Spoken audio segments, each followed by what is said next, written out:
자, 하루에도 몇 번씩 뉴스에서 마주하는 사고라는 단어가 있는데 그 안에는 어떤 함의와 보이지 않는 속셈이 들어있을지 저희가 오늘 이 두 분과 이야기 나눠보도록 하겠습니다. 김복희 시인, 김인정 기자 두 분 나오셨어요. 안녕하세요. 안녕하세요. 예, 일단 김인정 기자님은 처음 나오셨네요. 네네. 아, 예, 제가 궁금해서 긴데 나오시는 분들은 제가 다 찾아봤는데 어우, 이력이 그냥 아주 화려하시더라고요. 예, 기자 감사합니다. 방송 기자상을 4차례나 수상하셨다고. 네. 예. 지금 어떻게 지내시는지 좀 자기 소개를 좀 해주시죠. 네, 저는 광주 MBC에서 사회부 기자로 주로 10년 정도 활동을 하고요. 그 뒤에는 미국으로 건너가서 프리랜서 저널리스트로 활동을 하고 있고, 작년에 고통 구경하는 사회라는 단행본을 처음으로 냈고요. 그 뒤에는 단행본 집필 작업에 주로 집중을 하고 있습니다. 아, 그렇군요. 취재도 하고 프리랜서 기자로 보도도 하지만은 또 그거 책으로도 같이 내는 뭐 그런 분 그러시니까 약간 김복희 시인님하고도 약간의 좀 공통분모가 있어 보이네요. 저보다 훨씬 훌륭하신 분이죠. 아, 그래요? 네. 아, 왜 그러십니까? 저는 이렇게 어려운 책 못 써요. 네, 그렇군요. 어쨌든 이번에 한국에 그러면 미국에 계신 거죠? 근데 한국에 오신 게 어떤 계기인가요? 아무래도 미국에 있다 보니까 뭐 책 관련된 활동이나 독자분들을 만날 기회가 아주 많지는 않은데요. 이번에 그 사고는 없다 오늘 저희가 조금 다룰 그 책을 편집하신 에디터님께서 같이 이 책에 대해서 조금 이야기를 해보고 싶다. 북토크 행사를 같이 하고 싶다라고 하셔서 이 책이 워낙에 제가 쓴 고통 구경하는 사회하고도 좀 맥락이 비슷한 면이 있더라고요. 예. 그래서 독자분들에게 오랜만에 정말 꼭 전해드릴 메시지가 있다라는 생각이 들어서 오게 됐습니다. 알겠습니다. 자, 오늘 지금 들으셨지만은 오늘은 사고에 대해서 얘기를 해보려고 합니다. 지금 미국에서는 3분의 1명씩 사고로 사망하는 사건이 발생하고 있고요. 그런데 이 사고라는 말에는 피해자에게 그 원인을 떠넘기려는 의도가 있다고 하고 사고의 원인 제공자와 사회는 사고라는 단어 뒤에 숨어버린다 이런 얘기들이 있는데 자, 일단은 사고라는 말 속에 함정이 있다라고 하는 게 이게 대체 무슨 말인지 좀 설명해 주시겠어요? 일단 사고라는 말 자체에 어쩔 수 없었다, 막을 수 없었다 이런 좀 체념의 전제가 좀 깔리게 되는데요. 또 뒤집어 말하면 누군가 실수를 했을 뿐이지 시스템 자체에는 문제가 없고 모든 게 정상적이기 때문에 더 이상 들여다볼 필요가 없다라는 말로도 보여요. 그래서 이게 이 책 전체가 이제 어찌 보면 이 사고 이면에는 뭐 권력이라든지 아니면 사고를 특별히 더 많이 당하게 되는 취약한 계층이라든지 이런 것들이 감춰져 있는데 이게 불균등하게 일어나는 이런 사고들이 이런 그냥 사람이 실수한 것이라고 전부 다 좀 뭉뚱그려지게 된다는 그런 함정이 생긴다는 이야기입니다. 그렇군요. 그러니까 사고라는 말 자체가 우리가 받아들이기에 특히 이제 우연히 돌발적으로 뭐 이렇게 나온 것처럼 보이지만은 거기에는 체계적이고 구조적인 어떤 불평등과 차별이 이를테면은 뭐 더 많이 죽는 계층이 있을 테고 더 많이 죽는 인종이 있을 테고 뭐 이런 것들이 좀 가려져 있다 이런 취지로 지금 말씀해 주신 것 같아요. 자, 이 이야기를 좀 쉽게 이야기해서 교통사고와 관련된 이야기를 해보면 좋을 것 같은데요. 무단횡단자라는 개념도 책임을 회피하기 위해 만들어진 개념이라고요. 네, 이게 책을 읽다가 저도 알게 됐는데 1920년대 이전에는 무단횡단자라는 말 자체가 흔하게 지금처럼 쓰이는 이야기가 아니었대요. 예. 그게 오히려 좀 흔치 않은 모욕적인 표현이었는데 자동차 로비 세력이 이걸 그 자리를 잡은 그 법률 용어로 쓰게 하려고 굉장히 로비를 많이 하고 캠페인을 많이 벌였다고 해요. 사실 우리가 생각해보면 지금 우리가 생각해도 무단횡단이라는 개념이 굉장히 흔하게 보편적으로 다가오잖아요. 그런데 사실은 차를 그만큼 빨리 달리지 않게 만들어도 괜찮거든요. 그러니까 주로 이제 차에 치여서 사망까지 이르게 되는 이유는 차가 사실 엄청나게 빠른 속도로 사람을 치기 때문에 실은 사람이 그렇게 치여도 사망에 이르지 않을 정도의 속력을 좀 제한하는 그런 속도로 만들자는 그런 논의가 미국 사회에 있었었는데 그때 당시에 이제 이 자동차 로비 세력들이 속도를 더 사실 빠르게 만들어야 이게 좀 자동차를 더 팔기가 좋잖아요. 예. 그러니까 굳이 필요하지 않은 우리가 거의 쓰지 않는 속도까지 뭐 시속 200km, 300km까지 그렇게 만들어도 되도록 하기 위해서 차가 잘못한 게 아니라 그렇게 만들어진 차가 잘못이 아니라 사람들이 길을 잘못 건넜다라는 개념을 좀 안착시키기 위해 무단횡단자라는 용어를 그렇게 캠페인을 벌여가지고 많이 쓰기게 만든 것으로 읽었습니다. 예, 그러니까 기본적으로 지금도 무단횡단을 하더라도 자동차 운전자도 책임을 져요. 그러니까 왜냐하면은 이제 전방 주시 의무를 이제 제대로 지키지 않았다라는 걸로 하지만은 기본적으로 규칙 사유는 무단횡단이란 말 자체에 이미 이 사람이 법을 어기고 룰을 어겼다라는 게 이제 개념적으로 포함됐다라고 지금 말씀해 주셨는데 김복희 시인님께 여쭤볼게요. 무단횡단을 하면 안 되는 거 아닌가요?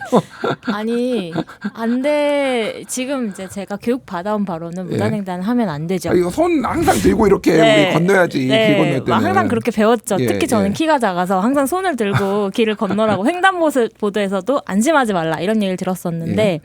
근데 이 책을 사고는 없다라는 책을 읽으면서 생각한 게 그렇지 차 나고 사람 난 거 아니지 사람 나고 차 난 거 아닌가 이렇게 약간 인식이 바뀌었어요. 그래서 무단횡단이라는 말을 지금 뭐 바로 없애자 이런 것은 아니지만 규칙 사유를 그 길 건너는 사람에게 너무 많이 전가하는 것은 좀 문제적이지 않나? 차를 조금 아까 전방 주시 의무 얘기하셨잖아요. 그런 네. 쪽으로 조금 더 생각해야 되지 않나? 혹은 차에 사람이 부딪혀도 사람이 죽지 않을 수 있게 만들 수 있지는 않나? 과학 발전하지 않았나? 이제 온갖 생각을 또 하게 됐죠. 그렇군요. 네. 예.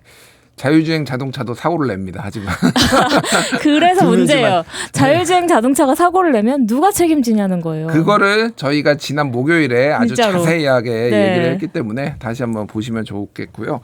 자, 또 사고하면 또 떠오르는 게 이제 산업 현장에서 사고 많이 일어나잖아요. 네네. 정말로 많이 죽어요. 우리나라에서 대략 이제 산재로 죽는 사람을 한 해에 2,000명이라고 그냥 아주 대강 얘기하는 건데 최근에 조금 줄었습니다. 근데 질병으로 1,000명 죽고요. 사고로 1,000명 정도 죽어요. 그게 한 900명에서 뭐 800명대 후반대로 떨어졌는데 굉장히 단순한 사고로 죽습니다. 이를테면은 1m 높이의 사다리에서 떨어져서 죽는 사람 이런 사람들이 태반이 그러니까 떨어져 죽는 사람이 무슨 고층 아파트나 이런 데서 죽는 게 아니라 그냥 사다리 1m, 2m에서 사다리에서 죽는 사람이 태반이에요. 이게 머리에 헬멧만 써도 사실은 죽지 않을 사람들이 엄청나게 죽거든요. 우리나라가 사실 그런 걸 보면 굉장히 우리나라가 이제 후진국이다. 이 산재에 있어서는.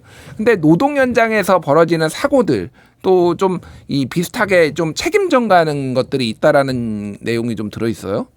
네, 교통사고하고 마찬가지로 사실은 이게 이윤보다도 더 짧은 시간 동안 더 많은 걸 생산해가지고 이윤을 많이 내는 것보다 사람이 안전하게 일할 수 있는 환경을 만드는 게 만약에 우선이 된 환경이라면 사실 이런 정도로까지 사람이 많이 죽지 않을 텐데 우리가 보통 노동자들이 이제 뭐 산재를 겪으면 뭐 실수를 했다 이런 이야기 많이 하잖아요. 뭐 공정 과정 중 이 사람이 실수를 했다 이런 말을 하는데 실은 사람의 실수조차도 설계된 것이다. 그러니까 너무나 짧은 시간에 너무나 서둘러서 많은 양을 생산하게 하고 또 예를 들면 뭐 거의 쉬지 못하고 계속해서 일을 하게 하면 사람이 사실 실수를 할 확률이 더 높아지잖아요. 저 주의 집중력이 흐트러지잖아요. 네. 그런 것까지가 사실은 우리가 그냥 이게 사람의 잘못이다라는 말 안에는 사실은 이 사람이 그렇게 실수를 할 수밖에 없게 되는 그리고 더 다치기 쉬운 환경에 노출되게 되는 그거 환경 자체가 더 문제다라는 그런 지적이 나와 있었습니다. 예, 그러니까 이제 구조적으로 어쨌든 사고를 100% 예방을 할 수는 없지만은 그거를 줄이려고 얼마나 노력을 했는지 특히 그런 사고를 당하는 사람들이 상대적으로 사회적 취약계층의 가능성이 높으니 그런 것들에 대한 어떤 예방이라든지 법적 제도적 장치가 있었는지 여부를 지금 말씀하시는 것 같아요. 좀 한국의 현실에 대해서 좀 우리가 얘기를 해봐야 될 것 같습니다. 최근에 서울 구로역 선로 작업 중 3명이 목숨을 잃는 일이 있었는데 역시 이 기사를 찾아보면 모두 사고라고 말을 하고 있어요. 김복희 시인님은 좀 어떻게 보셨나요, 이거를? 이거를 그래서 처음에는 요 방송 전에는 또 사고가 일어났구나. 저도 너무 당연하게 사고라는 말을 쓰고 그리고 뉴스 기사들을 다 읽어봤는데 다 사고라는 단어를 사용하고 있고 그런데다가 읽어보니 다 노동자에게 책임을 전가하는 식의 말이 너무 많은 거예요. 어떤 네. 사람이 특정하게 더 일을 많이 하려고 했다든지 뭐 이런 식으로. 그래서 이 사고라는 말과 책임 떠넘기기가 되게 연결돼 있는 게 아닌가라는 생각이 들었어요. 그렇군요. 네. 그 뭐 코레일 사장이 뭐 이런 식으로 그걸 막 덤벼들어서 하려고 하다가 이렇게 죽었다라고 해서 그거 본인들이 욕심을 내다가 이렇게 죽었다라는 식으로 좀 얘기를 해서 논란이 되기도 했는데 기자님은 좀 어떻게 보셨습니까?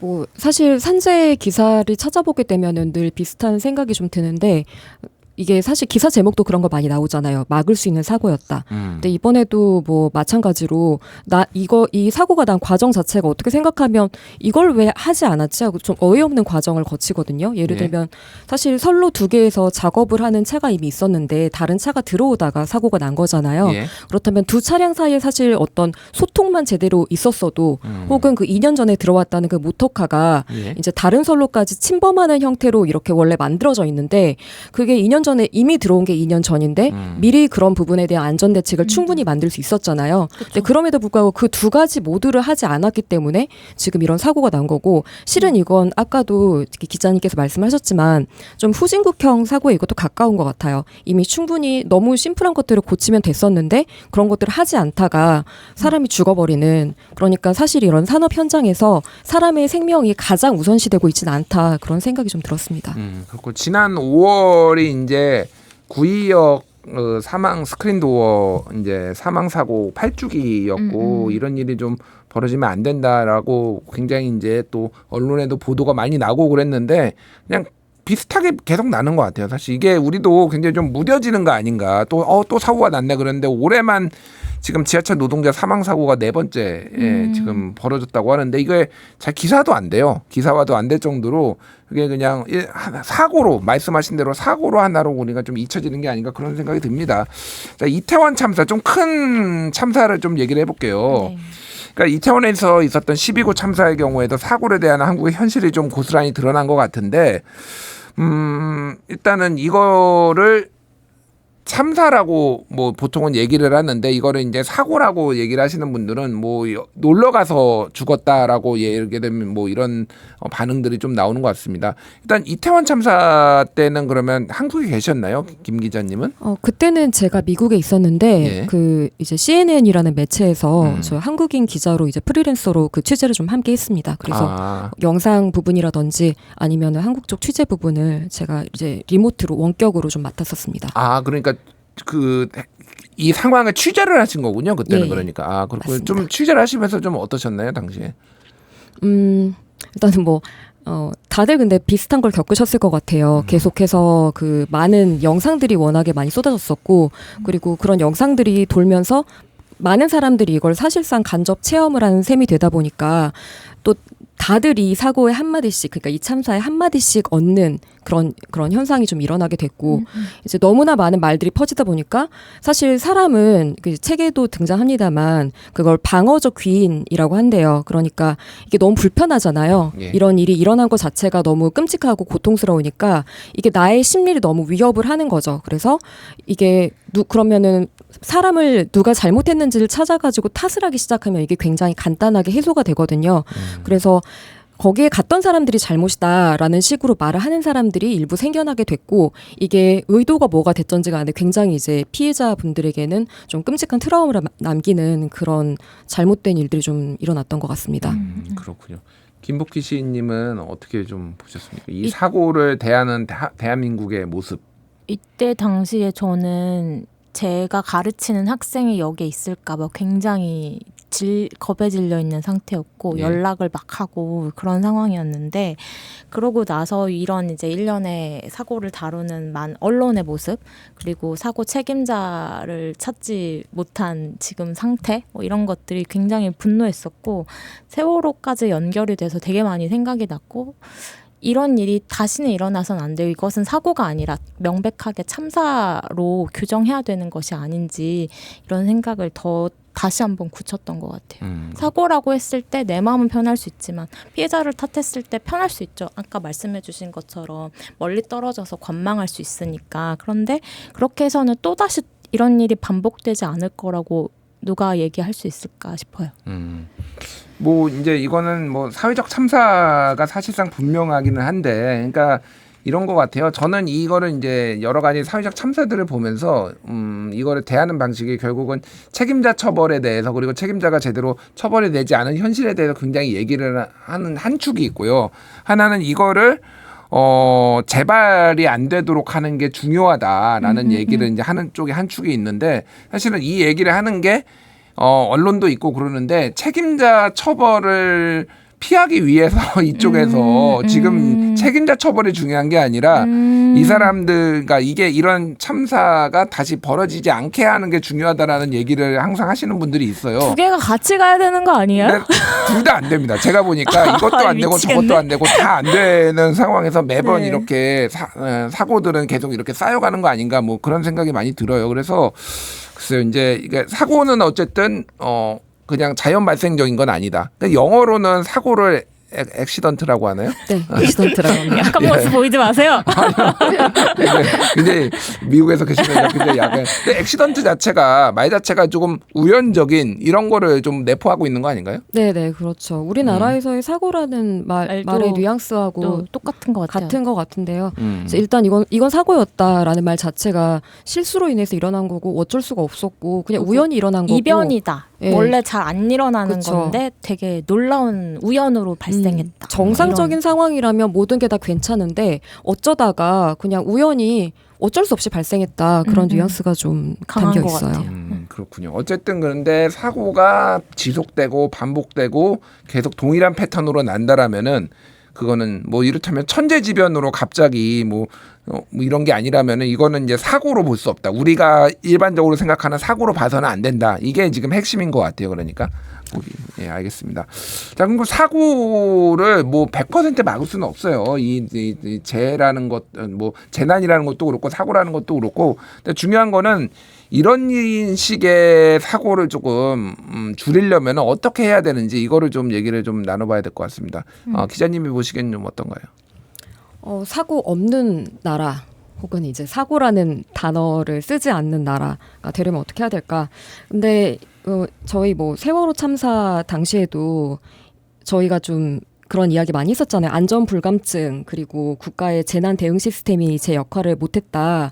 이런 이야기들이 많이 나와서 사실 사회적으로 그 부분에 대해 그렇다면 우리가 어떻게 더 고쳐야 되지? 나아져야 되지? 이런 논의가 잠깐 이제 일어났었잖아요. 근데 사실 이제 이태원 참사까지 쭉 이제 흘러가는 모양을 보면 사실 우리 사회가 이 부분을 고치지 못한 채로 또 10년을 보냈다라는 생각이 좀 드는데 사실 그 10년간 우리가 뭘 못했는지를 생각을 해보면 사실은 이제 우리는 여전히 이제 자본주의 하에 있기 때문에 계속해서 이제 조금 더 많은 이윤을 추구를 하고 또 각각의 이제 사기업 역시 굉장히 중요한 경제적 주체로 있잖아요. 그러니까 조금 더 각각의 기업이 최대한의 이윤을 많이 내려고 하고 이 부분을 좀 사람이 더 먼저가 되고 안전이 더 우선이 되는 그런 거대한 사회적 합의가 여전히 좀 지난 10년간 이루어지지 않았다라는 생각이 듭니다.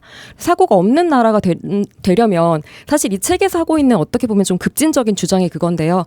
자본주의 사회 아래서 어떻게 우리가 현실적으로 이윤 추구를 안 하냐라고 하겠지만 그것보다 더 먼저 대전제에 반드시 안전이 제로인 걸 이제 전제를 하자는 거죠. 사람이 아무도 죽지 않는 환경 자체를 설계를 분명히 할 수 있다. 그러니까 이윤을 더 우선시하지 않으면 된다라는 게 책에서 하고 있는 주장인데 이 부분에 대해서 상당히 좀 사실 좀 이게 현실적인가라는 생각이 들긴 하잖아요. 이게 과연 저희가 이 체제 안에서 이걸 하는 게 현실적인가라는 생각은 들지만 적어도 이게 당연하다. 라는 합의는 있어요. 네, 그런 문화 자체가 그래도 안전이 더 먼저다라는 걸로 바뀌는 사회가 된다면 사고가 없는 나라까지는 물론 어렵겠죠. 하지만 사고가 적은 나라 정도는 저희가 갈 수 있다고 생각합니다. 예, 뭐 동일한 노동 환경인데 더 많이 죽는 나라가 있고 덜 죽는 나라가 있으면 뭔가 차이가 있으니까 그 차이를 좀 발견하고 좁히는 거가 중요한 것 같습니다. 시인님께서는 사고 없는 나라 어떻게 만들 수 있을까요? 마찬가지. 시를 많이 읽어야 될까요? 우리가? 당연하죠. 시를 많이 읽어야 돼요. 사람들이 시를 안 읽어서 이런 일이 발생하는 거예요. 자본에 역행하는 가장 멋진 장르가 시라고 생각하는데요. 정말 그렇게 생각합니다. 저도. 네. 예. 아니 사람이 그리고 어떻게 보면 합리적으로 생각해 봤을 때 사람을 살리고 사람을 함께하는 것이 더 비용이 적게 드는 것인데 너무 눈앞에 당장의 이익이 급급해서 아까도 에어컨 꺼달라 뭐 이런 뉴스를 우리가 읽었잖아요. 모두가 다 함께 조금 줄이면 되는데 나 지금 당장 덥고 우리 지금 공장 돌려야 되고 이런 식으로 당장의 이익을 너무 생각하니까 다 같이 힘들어지는 길로 가잖아요. 네. 그래서 다 같이 조금 손해보는 것이 괜찮다라는 합의가 이루어질 수 있도록 그런 교육과 그런 문화가 좀 다시 생겨났으면 좋겠어요. 지금. 네. 한마디만 제가 예, 덧붙여도 짧게 괜찮을까요? 해주시죠. 네. 예. 그 결국에는 근데 이런 사고라는 말의 프레임 안에서 그 진짜 책임을 져야 되는 사람들이 책임을 안 지고 있고 비용을 물어야 되는 사람들이 비용을 안 물고 있는 게 문제이기 때문에 그런 진짜 책임을 가진 힘 있는 사람들에게 더 많은 비용을 물렸을 때 결국에는 그 이윤, 자본 이런 것들이 우선시되는 사회에서도 그런 비용을 물어주기 싫어서라도 그 사고를 줄이는 방향으로 가는 게 어찌 보면 조금 현실적인 여기서 말할 수 있는 대책 아닐까 싶습니다. 알겠습니다. 예, 오늘 사고에 대해서 두 분 모시고 깊이 있게 얘기를 나눠봤습니다. 사고를 완전히 없앨 수는 없지만은 사고를 줄여서 인간답게 살 수 있는 사회를 만드는 게 핵심이 아닐까 그렇게 생각합니다. 오늘 두 분 감사합니다. 감사합니다. 네, 감사합니다.